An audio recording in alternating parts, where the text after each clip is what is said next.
Nobody else will tell me about me and what I'm worth, because once I started making the money and I knew how to make the money and I know how to make more of the money, then you can't really tell me nothing. You can't tell me, like, when I say this, I'm definitely not trying to be cocky, because I have an excellent support system, which is, you know, part of the reason I can be the way I am. But one thing I know, like, I do not need somebody to like hold me to something that I don't want to do. And I say that in terms of like entrepreneurship. If I did want to pursue you know, entrepreneurship 100% full time, I know how to get to the money and I know my direction. Yes. So there's really not a place for me that I feel like I would have to go in order to be forced to do something.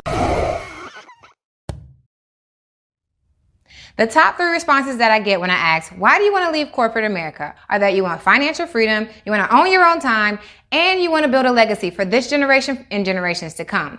Now, this is not a solo job. In order to transition from your 9-to-5 into entrepreneurship, it's going to take community and it's going to take resources. And I've created the community of pioneers who are going to wrap around you and help you make that transition successfully. So if you're interested in leaving your job, go ahead and click that information below. Let's get into the community and let's transition from your 9-to-5 into entrepreneurship successfully. Now let's get back to the episode. Welcome to another episode of the Work and Play Podcast. I'm your host, Ariel, and thank you so much for joining me today. No problem, no problem.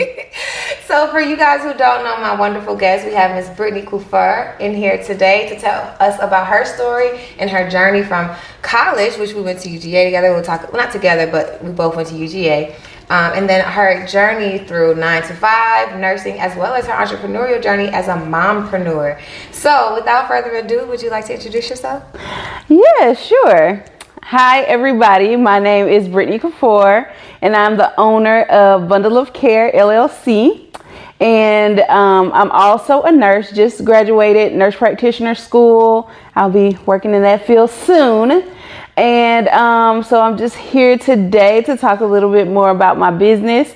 I do custom mugs, t-shirts, a lot of custom gift baskets, and I'm also a verified Delta Sigma Theta vendor, also a soror. Woo! And so that is where I am with my business. Thank you so much for sharing that. We got a lot to get into because I never pledged. I probably should have, could have, especially with my personality, and I didn't. So we got to get into that, and then and really like your mompreneurship experience. But first, let's kind of set the tone. So you're now in entrepreneurship. Do you currently have a 9-to-5, and then do you balance two, or are you full-time entrepreneur? So right now I'm part-time everything. Like I work sometimes as a nurse. I'm a PRN at the hospital, and then I also work on my business, PRN, as I get orders or custom requests. And so I do a little bit of both and try to balance it all. And I am also studying for my nurse practitioner certification. So I'm also still studying even though I have graduated. So yes, yeah. And you're mothering, so you're balancing a lot right now. Yeah. You're giving me the octopus. So as we pull back the layers, I'm like, okay, we got an arm here, we got an arm here, and then we got an arm there. So bring us back to the beginning. Would you say UGA is like the start of where you started to experience a whole bunch of things, or did you know about entrepreneurship even before like UGA? So what honestly got me into entrepreneurship was when I actually started in a CBD company. And I'm currently still in that, but a lot of my work comes from the other side of that where I make custom items. But in that, I did a lot of personal development. I did a lot of growth, and people started requesting stuff from me just because I had talents doing it. And I didn't really realize it until I actually got into it. And I went to work one day, and one of my coworkers just said to me, "Brittany, you make all this stuff. Why don't you start selling it? Why don't you make something out of it?" And then I had coworkers at work requesting, "Hey, Brittany, can you make me a gift basket for this person? Can you," like I started making sugar scrubs and soaps and things like that. And I was like, you know what? Let's make it legit, because I was making so much money. And so I was like, let me turn this into a business and see where it goes. And I really have flourished just from somebody saying to me like, Brittany, why are you not making this a business? Because you're making the money. Like, go ahead and legitimize it and let's go. And so that's kind of where we are right now. Yes, that's the power of when someone plants a seed. It just manifests so much. You reaping the harvest 10 times over. So I say that all the time. Yeah. So wait, what year was that? When you were working a business, you were creating products with CBD, you learned about CBD, created products. What year was this? So this was probably like 2016. Okay. Because it was like a little bit after I had my footing in nursing. Because, you know, anytime you starting a job fresh out of school, you need to get it together first. Yeah. And so once I got comfortable in nursing and was doing my job, and so that's when I started, you know, playing around with what I thought was a hobby. And now it's, you know, it's a business.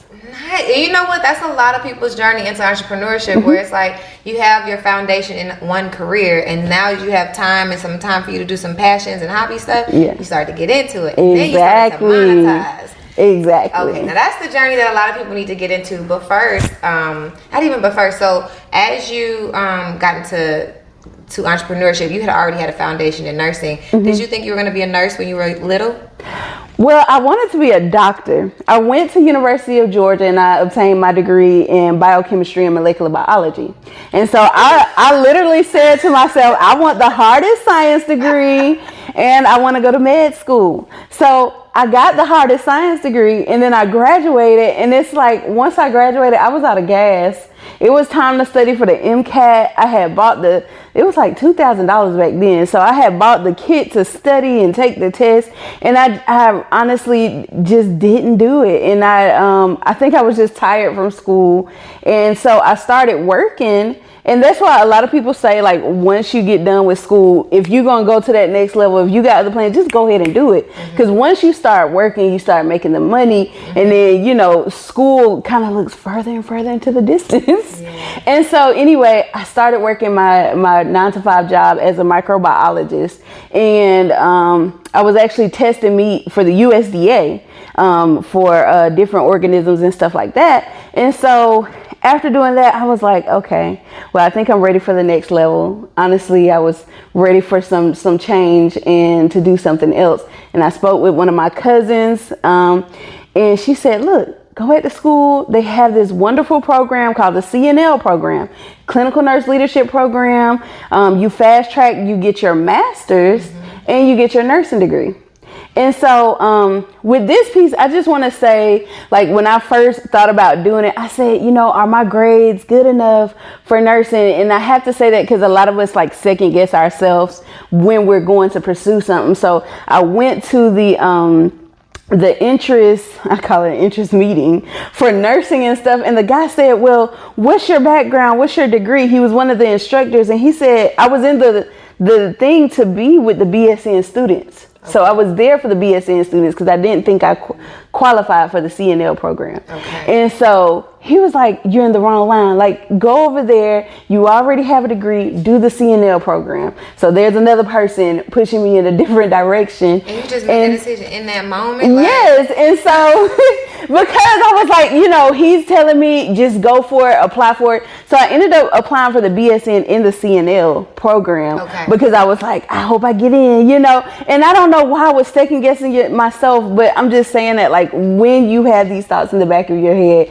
and you're thinking you may not be able to do something, do it anyway, try it out anyway, push forward, and you just see what happens. Like, it doesn't hurt. And I actually got in the CNL program, did the program, and contributed back in the program when I graduated, went back to school at the same university, and so now we're here. So now I have to ask you, what's BSN program and what's the CNL program? Okay. Okay, so the BSN program for nurses, that's a bachelor's level nursing program. Okay. And then the CNL program is a type of program that's that's in Augusta. You can do what they call the Clinical Nurse Leadership Program. Okay. You get your nursing degree and you also are able to get a master's degree in nursing. After you complete this program, you're able to sit for another certification called the Clinical Nurse Leadership Certification. Okay. So it's really bundling everything, and it's like the best of both worlds. If you're trying to get into nursing, if you're trying to get into leadership, if you're trying to, let's see, if you don't have a lot of time to do it, I forgot how many months it was, but it was really quick. It is a very quick program to go into. So I didn't work when I did it because you have to dedicate your time to the student clinical hours. We do research. We do didactic in clinic. We do a lot of things. So like working during that time is probably not optimal for anybody who's interested in it. But yeah, so it's just the master's level of nursing, but you get everything. It's like the bundle package. Okay, so I'm currently getting my LMSW, right? So my MSW, but I'll have my LMSW when like a year after I graduate, right? And one of the things that the LMSW allows you to do is practice as a social worker or a therapist, I guess as an independent practitioner. So does the CNL license allow you to work outside of an institution, or do you have to work in like a hospital when you go into that? So with nursing, the great thing about it is you can work anywhere. And our degree prepares us to be in all kinds of environments, whether it's somebody who wants to do home health, if you want to do telemedicine, if you want to work in the hospital as a bedside nurse, or if you just want to work on the side. They even have an area if you want to do like computer technology and nursing. There's an area that merges that as well. So you can literally work anywhere as a nurse. You can work anywhere. Anywhere. And then do you have to be affiliated in order to get credibility, or can you just like show them a couple of your credentials and then like create an LLC and do nursing on the side? So when you ask that, are you saying like in terms of nursing, like what are you trying to ask? I'm saying like when you're a nurse, so what I'm trying to understand is like, so as a social worker, once I get my LMSW and my LLC, I can operate as a practitioner. Like, right, I can set up REL's therapeutic services if I wanted to. Okay, right? okay. And so as a nurse, would you be able to like have people come to your establishment, or do you have to like be connected to a hospital or a network and then be all those different roles that you mentioned? Okay, so I guess the shortest way I can answer that is it depends on what you're doing, because there is a scope of practice when it comes to nursing. So I do have nurses who will contract out their own services and do home care, and they have their own home care business. And even nursing assistants, what we call PCTs, patient care technicians, they do what they call private duty, and they'll contract themselves out to someone's home where they go and help take care of a family member. So PCTs do that, nurses can do that, but there's still like a lot of opportunities. Like some nurses I know one position I went to, they do like home health care or something like that, and I just reviewed the records, made sure that the care plans were appropriate, made sure that the nursing objectives for this patient, it was appropriate, and I did that on my own. I don't need anybody to come with me or verify what I'm doing. I have a RN on my name. I'm a registered nurse, so I can do that. But in terms of like setting up, treating a patient and stuff like that, I think it is some extra parameters like a nurse would have to go through if I wanted to set up like Brittany's nursing unit and do some first aid care. Like there, you may have to have like an on-site physician or something like that, but I don't know a lot about it. So it is other things that nurses do, and they can do outside of it, but it just depends on which scope you're trying to venture into. I've heard of the home practitioner though. That's a whole nother topic though. But yeah. So a lot of times when people go into their bachelor's degree thinking that they want to be a doctor, it's usually their first science class that's like, oh, you know what? I don't want to be a doctor. What? Because like either they don't like blood or they didn't like science or whatever. I love blood. That O-Chem class. Okay, we got a little vampire on the side. Not a vampire. I do work night shift though. But when you guys are passionate about taking blood, like for the ones who know what they're doing, I love when I get a nurse who's like, oh, I got this baby, and she knows exactly where to get my veins. So anyway, that's enough. Look, it is. Well, still, it sounds like what you love, what you do, number one. But what I'm trying to understand is what drove you to the field in the first place. You wanted to be a doctor at first, and then you got a little burnt out, right? And then you decided, okay, well, let me take this other path so it allows you to still do what you're passionate about. But what drew you to the field? Was it like did you always like help people? So I feel like everybody who's in nursing is like, I want to help people. Like that's like the little logo right there, help people here. But I feel like my previous, well, not my previous, but when I was growing up, my mother passed away from lymphoblastic leukemia. And so that kind of started my interest in medicine. So I'm just like, what happened to her? Why did she pass away? What is cancer? I mean, I'm like 5 years old trying to figure these things out for myself. And even my grandma brought up something on my graduation. She was like, yeah, when she was a little girl, I brought her like, the little toy nursing kit. And when I was younger, I set my room up as a doctor's office. I even had like a magazine stand, and I would accept patients, and I'd be like, hello, what are you here for today? And I'd be knocking on my brother's knees like, okay, make sure you flex. Practicing nursing assessment and didn't even know it. And then I really enjoyed the drive to figure it out. Like that's why I used to love watching forensic shows on TV, because it's always that idea of like, you need to use these Blue's Clues. Y'all know that show, but you need to use these Blue's Clues to figure out what's going on with this patient. And so just really trying to dig deep, like what disease do they have and how can I treat it? And then I was also interested in the mechanism of action, like how does this work? How does this operate? And you think because I said that big juicy word, I love O-Chem, if we going back to school. No ma'am. No ma'am, your girl did not like organic chemistry, and it was literally all about mechanisms of actions and bonds and stuff like that. So but it was a very helpful class. But I do like to understand, like if I give you this drug, it's going to bind with this molecule and it's going to have like this domino effect, and this is why the person blah blah blah. So I do love that side of it. Wow, that's a powerful story.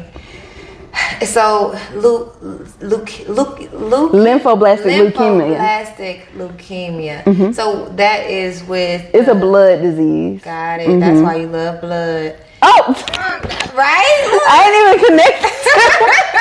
I mean, for you to sit here and be like, I love blood. I've never heard No, I mean, like, when it comes to, like, drawing blood at night, the new nurse is like, oh, I can't get it. I was like, I'm here to the rescue. Like, I'm like your little angel tonight. What do you need, baby? And I love, I'm also a nurse instructor, PRN, but I love having students in the clinical setting because I'm like, y'all, let me show you all these tricks I learned over the years so you can get that patient's blood. And I just enjoy teaching it. I enjoy, you know, finding those veins and drawing your blood because I do it so good. Like, I feel like it's a badge of honor when the patient be like, I didn't feel nothing. I know you didn't. It's me. It's me. That's I am that patient. I am she who loves she. Like, literally, I can't stand a person who's just in my. Oh yeah, when they call it digging around. I'm just like, can you get out of my arm, please? I just need you to know where you're going and then get out. But anywho, all right. So, okay, so now I understand your passion for nursing, and that's what got you through. Even if you ran out of steam a little bit on the doctors, you still had the passion to continue with the nursing because it still allows you to do what you love to do. And then you decided. So your first job was what out of college? I was a microbiologist, right? Working for indirectly for the USDA, testing meat. We worked in a company that was connected to the meat plant. Okay. So now was that you said 2016 was where you started to do the nursing? Mm-hmm. Oh, so what got you? So what took you from microbiology? It was the degree. Got it. So a lot of what I'm like hearing is there's a lot of accomplishments. Like you are, of course, like extremely accomplishment. So what was the family trajectory? Because for those of you guys who don't know, I know that Brittany's married to her husband, and you met your husband and your hubby at UGA. Of course. So what was your life like in college that allowed you to, one, you know, do all these accomplishments, become as great as you are today in your field, but also you had a little bit of personal time and you found your husband. What was that like? To be honest, I don't know. Because I just feel like God put all that in place. Brittany ain't do nothing. You hear me? I was at the club and God was holding my my heart right there. What's up? That is a hard question to answer because my grandma was praying for me. That's what got me here, because Brittany didn't know what she was doing. I knew I had a trajectory. I did want to go to med school, but like I was still like living my life. So God just put these things in place. That's like my best answer. I really don't know. Okay, where did you find the time? You met him at the club, you said? No, didn't meet him at the club. Where did you meet your hubby then? At the bus stop. And he's gonna have a whole nother story if you ask. I met him at the bus stop at UGA at Tate time. Well, it wasn't during Tate time, but it was at, you know, the area where Tate time is. If you went to UGA, you know what Tate time is. Okay, this is an insider, because even if I went, and I still don't even know what. Oh, Tate time was where Bugger, like UGA, yes, would like hang out right there, that little bus stop in front of Tate. Yeah, so you got the stadium down here, but this is like the little area where Tate was, and they would like all the fraternities, sororities, just fraternizing, you know, not fraternizing, but just hanging out before the buses come, and then it was like this 1 to 3 hours you just see full of black people during Tate time. So, and everybody will have their perspective on Tate time. This is not the official, okay? Well, what's your take? You that was. But I just have to say that because somebody else be like, "That ain't Tate time." Okay, girl. We all have. I guess they all have. Everybody has their own memory of what it signifies. Yeah. But for you, it signifies, at least for me, from what I understand, like you are starting to formulate your career in nursing. You sound focused as far as like getting your degree, getting the school done. You found time for personal life, right? And somehow that was the beginning of like your personal life and your work life meshing together. Yeah. And even when it comes to the personal life, I think I was like, AK and I were like, he was my best friend. He'll tell you I call him too much. And like I just be like sitting on the phone with him and doing nothing, and we'd just be sitting on the phone. Like he was my best friend, and I think that's what helped it blossom. Like it wasn't that I was going in for the relationship, like, ooh, I gotta get a man before like 3 minutes from now, you know? Like no, it was just like I'm building a friendship, and that's literally where it started, and it just kind of, you know, worked out, and now we got a kid together. Yeah, you do have a kid together. How old is your kid? How old is your He's baby? 4. He's 4. And you guys have been married for how long? Going on 5 years. That's right. 5. Yeah, going on 5 years. One of the things that I'm super duper curious about is, and I know you're like you're entrepreneur, right? You're doing entrepreneurship and you're doing your 9 to 5. Mm-hmm. Is your husband also an entrepreneur? Mm-hmm. Okay, so. In that regard, one of the things that I'm always curious about is like how important spousal support is when you're going through that journey. So who decided to go into entrepreneurship first? He did. And was he like a? Yeah, he did. Yeah. Okay. Was he like a push or a pull or a support as you would consider like your transition going from just 9 to 5 to like, okay, I'm gonna set up a whole business? I think he was a big push, because doing the whole CBD business was like he diving in first, and then he came and told me like, you're diving in next. And I was like, I ain't doing nothing. And so essentially, like, I thought I wasn't gonna be doing nothing, but I ended up doing a lot. And I ended up enjoying it. I ended up growing a lot from it, meeting a lot of good people, and really flourishing in that department.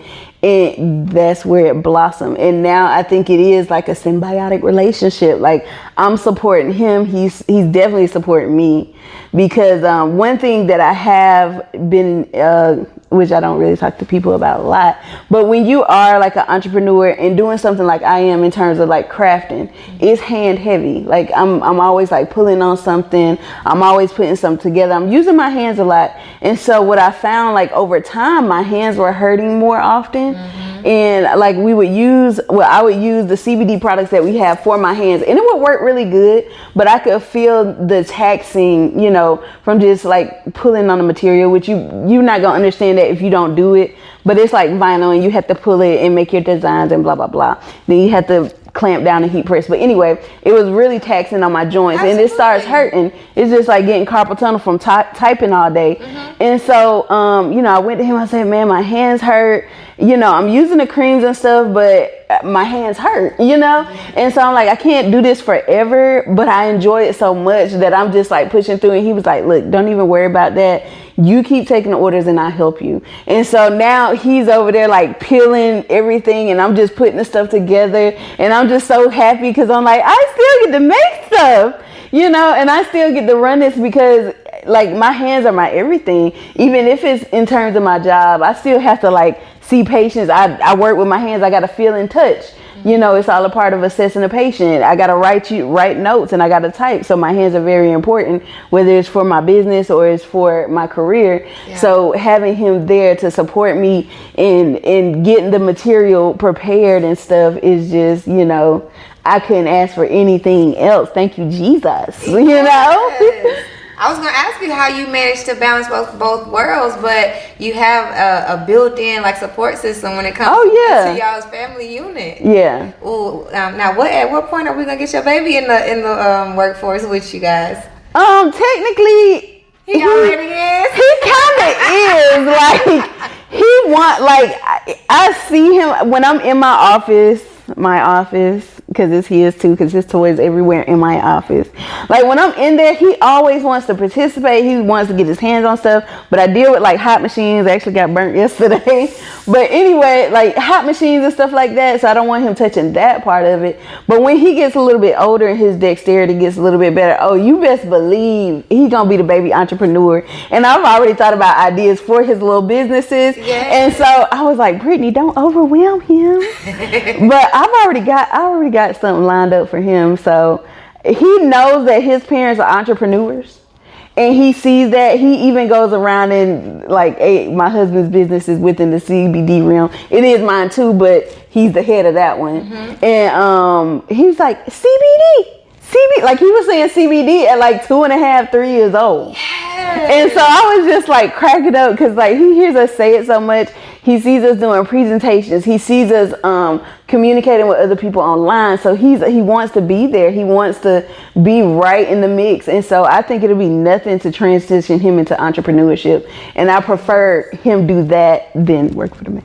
Work, you know, absolutely, doing the 9 to 5. So I truly believe in, I'm not trying to take away from what my husband is going to present. But the thing that I like about the CBD business that we are in is that we can go ahead and put him in there once he gets a certain age. Okay. And he'll be building it up, so when he gets 18, he can take it over. And he'll already have a business waiting for him. But of course, we're all about several streams of income, so he'll have that and some. Yes. So, yeah. Oh my gosh, there's 2 ways that I'm thinking right now, because I want to get into the business of how you even started this entrepreneurial journey, but I also am so curious about how you are setting your son up for financial freedom and entrepreneurship, and I just don't know which way. So we're gonna get back to the business of how you developed the business, because I'm curious, how did you start to get aware of how you were going to set your child up for success financially? And did you intentionally teach him about CBD, or not CBD, but entrepreneurship, or and I'm gonna layer in a third question, which I don't like to do. Okay. Have you noticed? You may have to run that back, but okay, I'm with you. So I will stick to 2. How did you decide that you were going? I'm gonna stick to the 1. Okay. And I'm gonna teach you the other one if I remember. Okay. That's how we're gonna do it. When did you guys start thinking about the financial freedom of your child, and how did you guys start to figure out How you gonna set that up? So when we started the CBD business, 1, get your wheels turning, right? My coworker was like, Brittany, start a business. 2, get my wheels turning, right?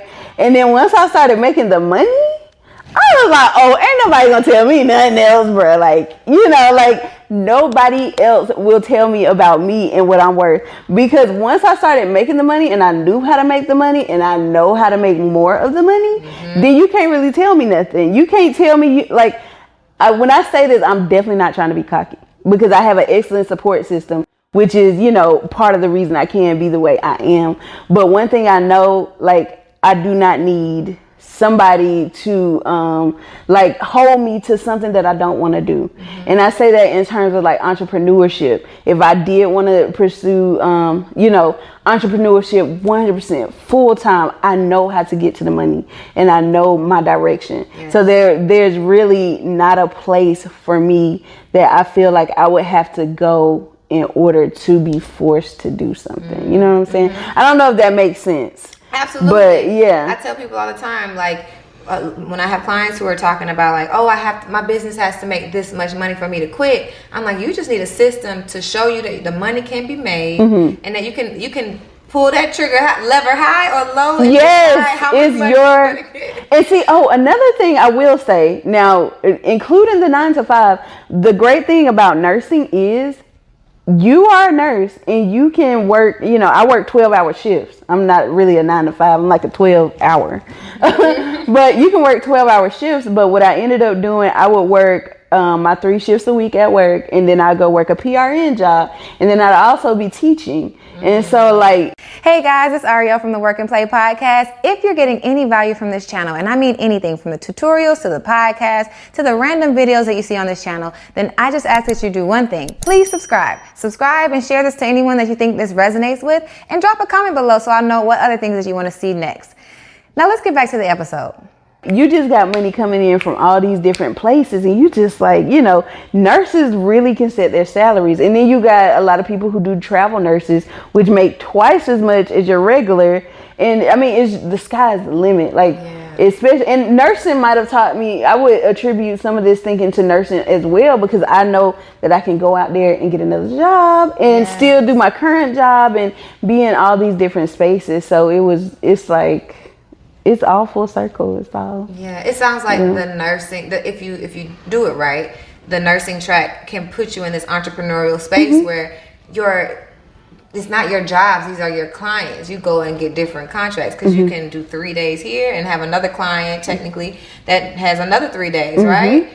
You can set up your life exactly the way you want to. So any nurse right now who's not taking advantage of that mindset, I highly suggest you use those extra 4 days for something like a business or a teaching, instructing gig. And one thing I will say, like, I've had one of my friends come up to me and was like, why do we have, like, she felt like because everybody else was doing it, why do we have to have a business? Why do we have to work at? You don't have to do nothing. You set your life up the way you want to. So, you know, no pressure, but, you know, I just feel like it's an opportunity for even more freedom. Yeah. Okay. So once I think where you were going was once you realized the value of working as an entrepreneur and you saw the money coming in for yourself, that was the first inkling to start thinking about financial freedom for your son? Yeah. Okay. So did you guys do like any trusts or anything to set him up? I know my grandmother has one. AK has one for him. So we have some things in place for him already. Yeah. Well, now that I'm in entrepreneurship, I'm trying to decide like what those investments would be. I don't even have a child yet, but I'm just thinking. It's good. Like I'm praying for the future. Shoot. Like you got to manifest into the future. Thank you. I received that. Yes. So then, okay. Now I'm really like I wanted to get into. My brain is going all over your story. I'm with you. But you got those 8 tentacles, so I think we can. Grab them all of them. That's why I told you. I was like, girl, you just tell me what track I need to be on. We are all tracks. So when you started to, because at first you were the 9 to 5 only. Well, you had different gigs. I would say different jobs, different roles. But you first said, I'm not going into entrepreneurship. So what was it like for you to start getting clients or even to set your business up And like, how did you do that from like an admin perspective and even like a business perspective? How did you set that up? Okay.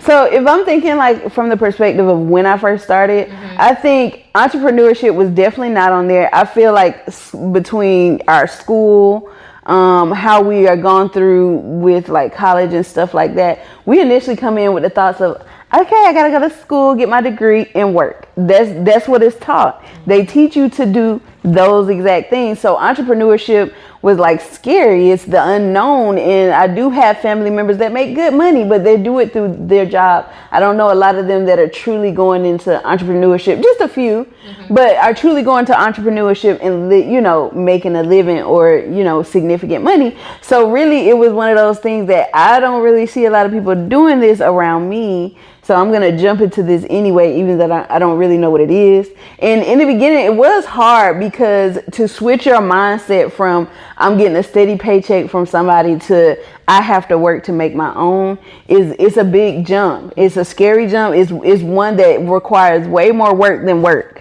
Okay. And I think that's what a lot of people don't understand when you go into your own business. They're like, yeah, I want to set my hours and check. You gonna set your hours all right. You're going to set your butt down and you're going to work these hours and make sure you put in, like every little bit. Like it's going to be, I'm not going to say sleepless nights, because when I was up all night, if you ask AK, it's been nights I'll be up to 5, 6 in the morning working on orders, but I'm enjoying myself. Like I turn on the TV, the music, whatever. Like you think I'm still turned up at 6 a.m. Okay. But I enjoy it so much. It's really not hard work for me, and to do it is my pleasure, And so when I first started doing that, it trickled into my nursing friends just requesting orders from me. Like, girl, can you make this? There's a baby shower coming. Can you bring this to work? And so I would, say, okay, tell me what you want. I'm all about tailor-made. I'm really not too good at let's focus on the product. Unless I'm doing it for somebody else, I can focus on what you want to focus on. But what I do is tailor-made. I try to make things specifically for people.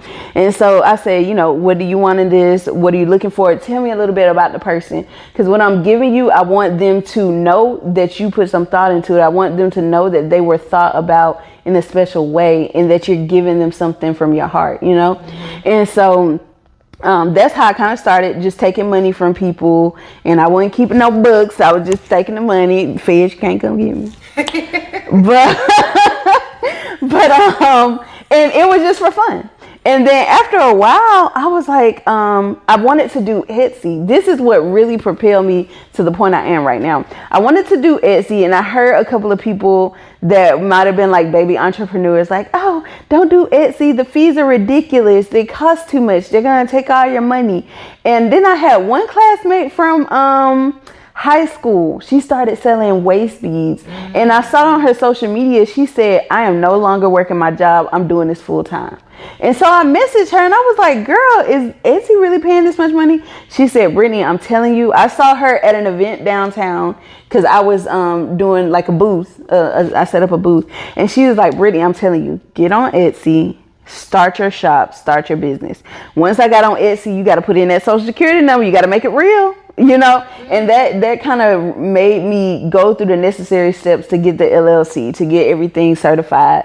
And that's where the money really started coming in. Once I got on Etsy, and then I was like, oh man. And then I got vendor certified. I got in special groups where, all they focus on is selling a particular product, and I would sell on there, and then the money just started coming. And once again, it's somebody coming to me planting that seed. Everybody else said getting on Etsy is all these expenses and fees, but I was making so much more. Initially, I was I hope I'm answering your question. Yeah. Initially, I was posting stuff on like Facebook Marketplace of the things that I did, and I was like, man, I'm not really selling anything. Like, what's going on? Because it would be like Easter time or Christmas time, and I'll post that I'm making baskets and stuff like that. And then I got on Etsy, and I would make the stuff like a template for what I'm doing, and then personalize it for each person. And that's when it really took off, when I started the Etsy. And then after that, it really was like the sky's the limit. And I was like, oh, I can do this, and so we've grown from there. That's amazing. I've heard only 2 people who have been successful on Etsy, but people don't know about Etsy like that. They don't know about running ads on Etsy. I feel like everybody knew about Etsy. Maybe in my circle, people don't talk about Etsy. Maybe it's because of the craft. Is Etsy like a big like craft? Yeah, okay. It's like DIY. So a lot of people are trying to do like drop shipping and stuff like that. That's more Shopify, which I have a Shopify too, but I'm still trying to work out kinks business wise with that. So I still have the Shopify, but that makes sense. Yeah. Okay. So that's probably why I know more people with like products and services. I'm a service-based business, so I know more service-based businesses, but I do know one other person who's like doing, like, she got really successful in her crafts. And she went on Etsy, and also she was also a 9-to-5er and an entrepreneur. When I listen to your story, it sounds like there's passion in everything you do. Like, we haven't even gotten into the instructors, but as much as you love nursing, as much as you have a story behind that, and then your story behind your entrepreneurship, and these beautiful baskets here, I just want to show everybody.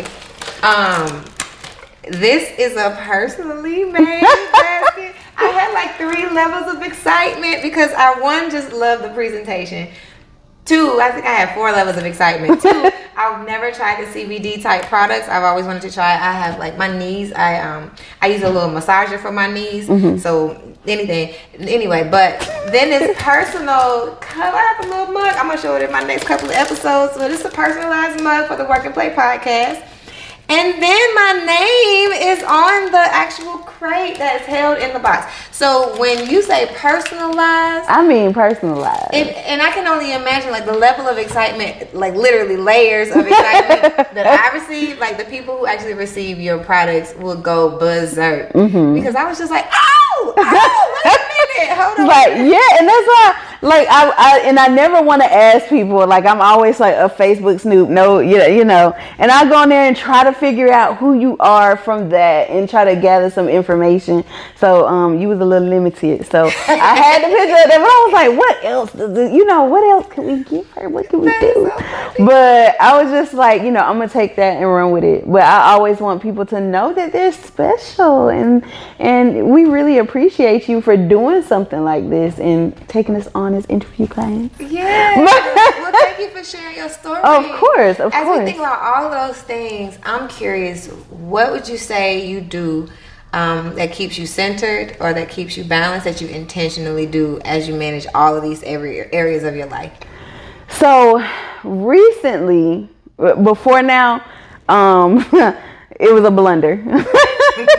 Because I think I was just like going through stuff and just trying to get things done, and I was very unorganized, and I'm getting better. But one of the ladies that I did recommend to you for your podcast is Jasmine Mathis, and I started using a prayer journal. Me and her, first of all, we started being prayer partners. Towards my last semester of my nurse practitioner's program, I was going through some mess. And so I was just like calling her like, girl this, girl that. She said, okay, let's be prayer partners. And I was like, okay, I already love Jesus, so this sounds perfect. So we would get on the phone in the morning. We would pray. She sent me a prayer journal, and we would go through that. She ended up making her own prayer journal, and now it's sold on Amazon. It's called 21 Days, Your Prayers, God's Answers.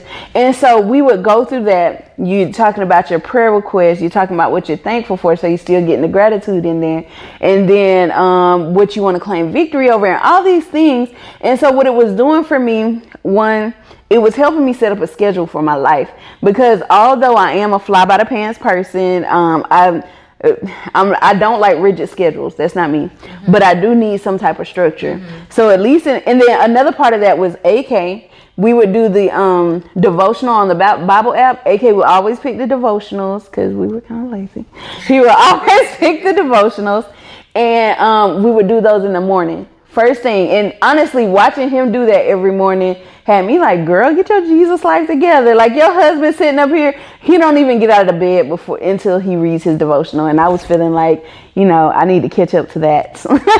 But anyway, so we would do our devotionals on the app, and then we get on there and do the prayer journal, go over whatever scripture we had to go over that day and what it means to us, and what is God telling me in this scripture or in this moment. And then from that, you know, what was I praying about? And just writing down like what I was praying about had me to focus in on what I'm looking for in life and what I'm really trying to push towards. Because it's kind of like making a list of goals, but now the way we were doing the prayer journal, it was more than that. It was, you know, giving it to God. It was letting him know what you need and asking God, what do you need from me? You know, and making sure I'm an impact to somebody else. And this ain't just a me thing, you know, like it's not just Brittany on the phone talking to Jesus like, look, I need a Maserati, I need 100,000, I need, like, look, what you got, little boy? Like, you know, it's more than me just sending you some request on your hotline. It's me trying to ask you to better me for your people and use me in leadership and use me in all these spaces. And that's what has made me even better. And I have even started to practice meditation, mindfulness, and just taking like literally those times out to breathe, because I was like, bro, I don't even take deep breaths. I'm shallow breathing all day. Like, what's wrong with me? And so I will literally take a moment to breathe and just, you know, spend time quietly to myself. So spending quiet time, my prayer, my devotionals, that has all helped to kind of keep me sane. Sane, grounded, and guide me where I'm going. Yes. I'm floored. You literally, I want to use this clip just as like a big testament to mindfulness, prayer, breathing, like all of that. Because as we go from 9-to-5ers to entrepreneurs, and as we go up in entrepreneurship, being grounded, being centered is the one thing that will keep us going and continuously like building on what we want to be our future, our financial freedom. But we can't do it if we're not sane. No, you sure can't. It's gonna be a hot mess. Absolutely. So when people talk about you know, leaving their 9-to-5 for their entrepreneurial journey, that's a faith thing right there. Well, that is a faith thing. But you sound like that doesn't sound like it's in your, well, at least right now you like to do all of it. Do you ever think about what it would look like to leave like either nursing behind or one of your other gigs and just focus on either your craft business and then nursing? Or have you thought about what that restructure would look like? What you would let go? It's almost like, which kid do you want to take from me? Like, that is a difficult question, because leaving nursing is like, I can't see myself not doing something in the medical field. I can't see myself being away from that. But at the same time, I can see myself leaving crafting by my hands before I leave something with the medical field. And that's just because of what I talked about with it being really taxing. And I also did a little research into my family and just asked the question, like, do we have joint issues? Do we have arthritis? Like, what runs in my family?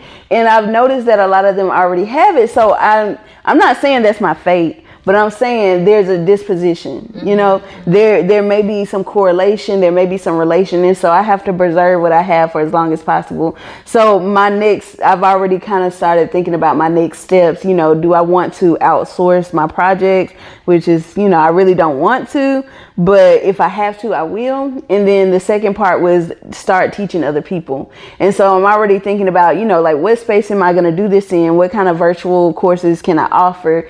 And I've already taught a few people how to work the machines, like, you know, to cut your own material, start your t-shirt business and all that kind of stuff. How do you make custom cups, and, you know, really getting into it. What kind of materials do you need? What's your budgets and what you need to be thinking about in terms of like your LLC and business side, because of what I've learned. And so I've definitely already thought about turning it into something where I instruct others and help them.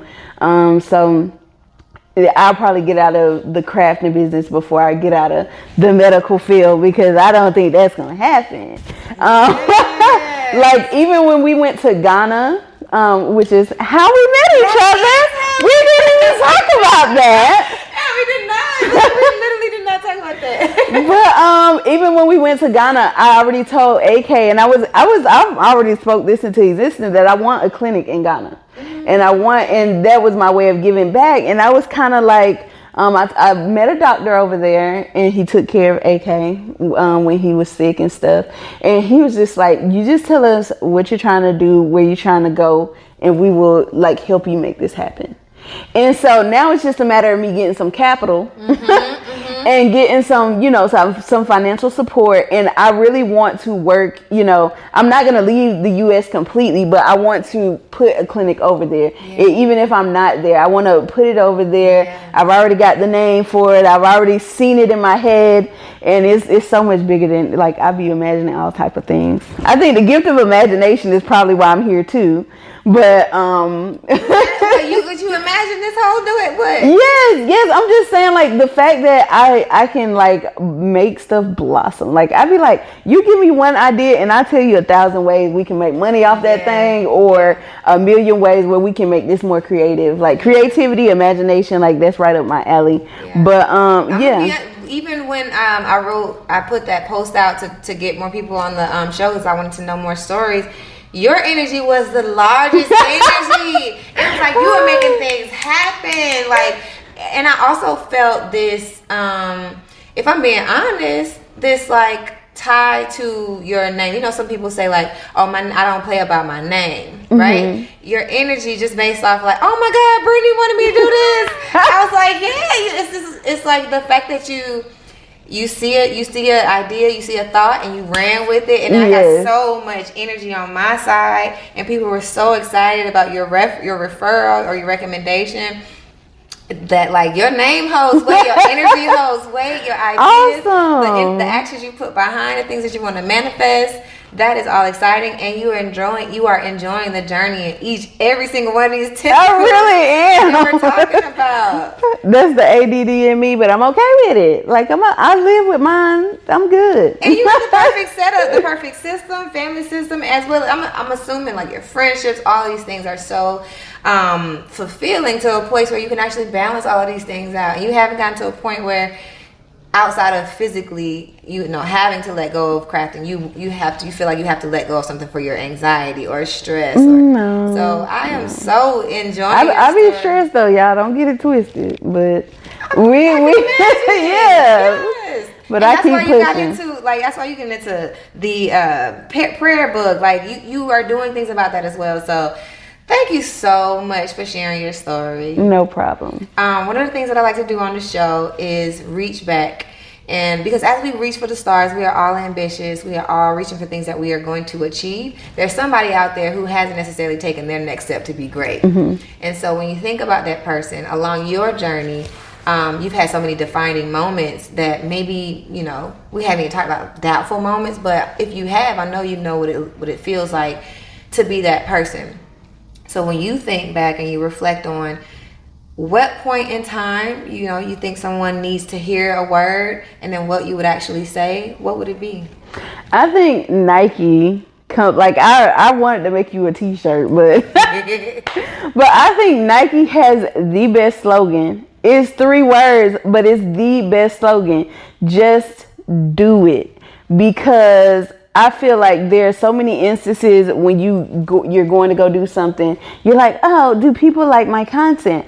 Oh, you're already judging yourself. Okay, we do all these things, and then let me try to stay on track. We do all these things, and we get stopped by ourselves. We are our biggest roadblocks, and a lot of times you need to just do it. And me and myself and AK read a lot or listen to a lot of stuff that's for entrepreneurship, self-improvement. One of the biggest things and the resounding theme that I hear in all of the materials is that you just need to do it. Give yourself a 3-second rule. Today I'm gonna get up and work out. Get up and work out. Not I, said the cat. But when it comes to business, just get up and do that. Don't hesitate. Don't think about it, because you'll talk yourself out of it. So use the 3-second rule, 1, 2, 3, and get up, jump, and go do it. So just do it. That's the best I can give you. Never give up and do not stop. Can I give one example? Absolutely. Okay. So just recently, right, with social media, I want to grow my social media and stuff. Since I've been out of school, I have a little bit more time to focus on that side of my business. And so I'm just like, you know, are people really seeing my content? Do they like it? I'm posting it. How many likes am I getting? And granted, I'm not the person that sits there and like I'm thinking about my likes all night. Like that's not what I'm doing. But I'm just, you know, trying to make a brand that's more aware. Yes. And so I started putting my stuff on TikTok. Love TikTok. Don't even make me go there. Like, baby. Okay. And I'm just like, okay, I'm gonna post this stuff on here. So I did a giveaway this past Friday, and one girl on there, well, it was a couple of ladies, but one lady on there, she was just like, she was liking everything, following and commenting, and like she really wanted this giveaway. And I was like, okay, I gotta, you know, randomly pick. She happened to be the person I picked. Not only had she purchased something from me on TikTok, through TikTok before, and I didn't even know it, but after I told her she won the giveaway, she went on my page and purchased some more items on top of the stuff that I'm giving her. So I say that to say, when you think nobody's watching you, when you think nobody sees you, when you think nobody wants to, I'm not saying I thought somebody didn't want to buy my stuff, but when you think nobody wants to buy your product, hear your story, deal with anything that you got going on, there is somebody, and they are waiting for you to just do it. And so keep pushing, keep putting the stuff out there, and don't worry about who liking it, what they saying. Like, these people ain't got nothing to do with you. They're not you. Okay, so keep doing what you're doing, because if we don't, then like, where would all these companies be? Microsoft, Tesla, all these people, you're gonna get 1,000 no's. Look for those no's. Look for the issues along the way, and be ready. Just be ready. It's a part of the game. It's a part of the plan. So that's my biggest message. Like, you gotta just do it. Well, there you have it. I think this was the best display of work and play that I could have ever set up for you guys. So I hope you were taking notes, and I hope you have gotten something that was inspirational as well as motivational for you to actually go out and just do it. So real quick, Brittany, before we head out, if anyone is out there who resonates with your story and they want to get connected, or if they want to buy some of your lovely products, how do they get in contact with you? I'm on Instagram as Shop Bundle of Care, and that's all one word. Shop Bundle of Care, or you can email me, shopbundleofcare@gmail.com. And if you want to check out my Etsy, I'm also on Etsy as Shop Bundle of Care. So that's how you can contact me. Thank you so much for joining me. Thank y'all so much for watching. Thank you for listening. And like I said, if you have anything that you want to say to Miss Brittany, please reach out, because the story is so empowering. And if you identify with parts of her story, then you, again, reach out. Thank y'all so much again. Until next time, peace out. Bye.